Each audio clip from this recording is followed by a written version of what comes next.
27 pinjol bergabung menjadi satu untuk memproses ke jalur hukum para nasabah yang galbay. Ini khususnya di tahun 2025, karena memang di tahun 2025 pinjol itu sangat tertekan sekali dengan yang namanya aturan baru. Makanya mereka itu bergabung menjadi satu untuk memproses hukum nasabah yang melakukan galbay.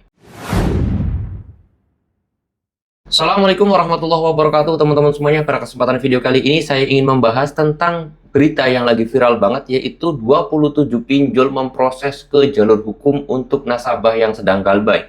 Karena memang di tahun 2025 nanti itu akan ada yang namanya aturan baru yang mana ini sangat merugikan pinjol. Khususnya ya, karena dari suku penurunan bunga, terus kemudian penurunan denda keterlambatan, akses kemudian penagihan, terus kemudian sistem diperketatnya pinjol, itu justru merugikan pinjol tentunya. Nah, sekarang ini lagi rame banget yang namanya gabungan pinjol memprotes terhadap aturan baru. Lalu kemudian pinjol-pinjol tersebut akan memproses hukum ke nasabah yang sedang melakukan galbay pinjol, khususnya yang sudah lama. Karena memang ya, kalau dilihat dari aturan tahun 2025, banyak pihak pinjol yang merasa dirugikan. Akhirnya pinjol sendiri mempunyai akses yang mana untuk memproses hukum. Karena memang apa adanya aja, proses hukum itu bisa dilakukan sesuai peraturan perundang-undangan dan itu diperbolehkan dan dianjurkan juga sebenarnya ketika memang ada nasabah yang sedang melakukan galbay, itu boleh banget dan malah dianjurkan untuk memproses hukum oleh pemerintah kita. Nah, di sini saya mau bahas akan hal itu karena beritanya sudah viral, banyak postingan di media sosial, terus kemudian juga teman-teman semuanya itu nanya di kolom komentar, terus kemudian juga pada DM ke Instagram saya, ke TikTok saya. Jadi di sini saya mau bahas teman-teman. Oke, masalah pinjol yang memproses hukum, apakah bisa? Jawabannya bisa. Apakah boleh? Dan itu boleh. Ada aturannya? Yes, ada ya. Memang harus diketahui terlebih dahulu. Pihak pinjaman itu bisa memproses hukum kepada nasabah ataupun debitur yang telah menunggak berapapun nominalnya ya.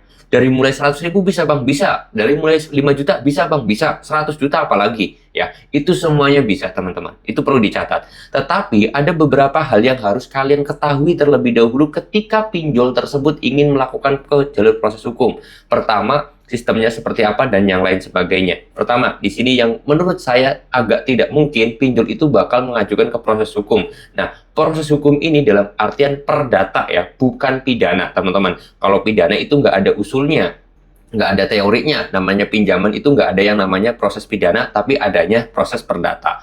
Yang pertama, yang tidak memungkinkan bagi saya, kok bisa pinjol itu pada bergabung menjadi satu, terus kemudian dia memproses nasabah yang galbay.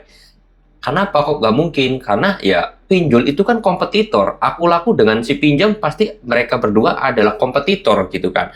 Aku laku dan juga Kredivo adalah kompetitor. Jadi nggak mungkin, mana mungkin kompetitor itu bergabung menjadi satu kan gitu. Mana mungkin Real Madrid sama Barcelona bergabung jadi satu. Itu adalah hal yang mungkin sangat susah sekali ya. Itu pertama, perlu dicatat. Lalu kemudian yang kedua, ketika memang mau digabung, otomatis mereka itu punya data nasabah yang berbeda-beda. Kredivo punya nasabahnya sendiri, si pinjam punya nasabahnya sendiri, Aku Laku punya nasabahnya sendiri. Dan ini menjadi hal yang menurut saya yang tidak mungkin, teman-teman. Itu yang kedua. Lalu kemudian yang ketiga adalah masalah proses hukum tersebut atau proses ke meja hijau ke sidang. Nah, dalam kasus hukum itu semuanya akan diselidiki, baik nasabah dan juga pinjolnya. Nasabah ini dilihat apakah benar nasabah ini punya hutang, apakah benar nasabah ini punya tunggakan, apakah benar nasabah tersebut telah menunggak sekian lama, nominalnya sekian, dan yang lain sebagainya ditelusuri oleh pihak pengadilan nantinya. Itu yang pertama. Lalu kemudian yang kedua juga pihak pinjolnya juga bakal diselidiki. Apakah benar ini pinjol yang resmi OJK? Apakah benar dia itu punya legalitas? Apakah benar dia itu punya SOP? Apakah benar dia itu sudah mengikuti aturan yang telah ditetapkan OJK?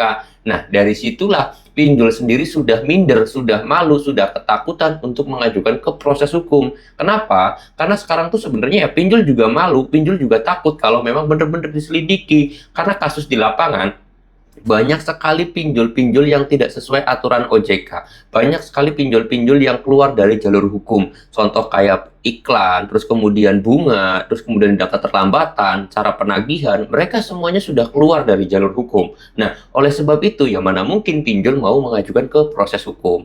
Oleh sebab itu, untuk menanggapi masalah 27 pinjol yang bergabung jadi satu untuk memproses hukum nasabah, saya kira adalah berita hoax atau berita yang tidak benar, teman-teman ya. Jadi tolong buat teman-teman semuanya, ketika dapetin informasi, carilah informasi itu, terus kemudian cari beberapa sumber, cari kemudian baca sumbernya yang mempunyai kredibilitas, terus kemudian yang keempat adalah berpikir lebih jernih dan lebih cerdas. Jadilah masyarakat yang cerdas, jadilah netizen yang smart, agar teman-teman semuanya tidak tertipu oleh yang namanya berita hoax yang ada di media sosial, oke? Ya, saya sendiri sih, ya pesan saya jangan takut terhadap hal-hal sebelum kita, menakuti sebuah hal yang belum pasti, yang belum kita telusuri, yang jadi takut adalah ketika kita pengen banyak rezeki, ketika kita pengen banyak uang, ketika kita pengen dapat rezeki yang berlimpah, kita lupa terhadap sang pemberi rezeki itu. Itu yang harus kalian ketakuti ya. Oke, mudah-mudahan video ini bisa bermanfaat dan saya mau tutup dulu video ini dengan kata Assalamualaikum warahmatullahi wabarakatuh.